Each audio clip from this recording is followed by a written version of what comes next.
Everyone, mayong buntag no. So niya karon sa baybay kay nagpapresko sa hangin og nag-abang sa mga mananagatay kay base makapanugmatag isda para natin sudan. So dita karon sa baybay mga kalods. So akong pamina karon sa akong lawas bintahan na naayon ako nakaligo na tud ko. Og salamat sa Ginoo na di ako nita pasagdi.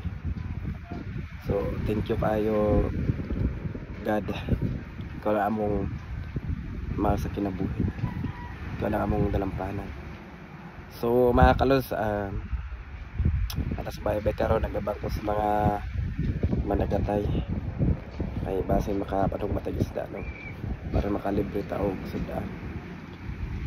So kami diri adapti mig dagat. Doon ra kayo mi sa dagat diri mao makita madali makatugmag isda or dali makaasudan. So na mao ni among barangay diri sa Mabua Beach People Resort.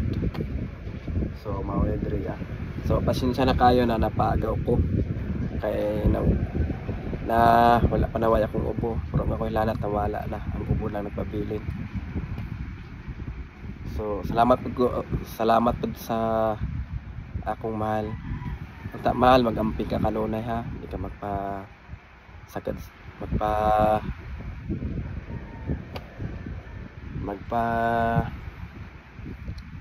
sakit, healthy kanunay o mag-pray always. So shout out na lang ko sa mga followers na ho. So mag-amping mo kanunay.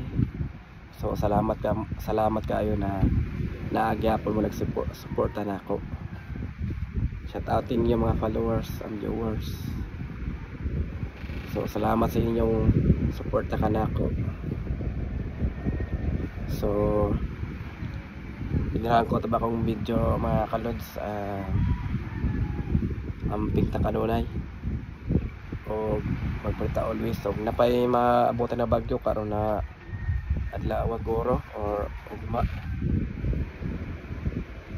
mag-amping na kanunay, magpalita always kay sa kayong panahon na may kuta sa bagyo.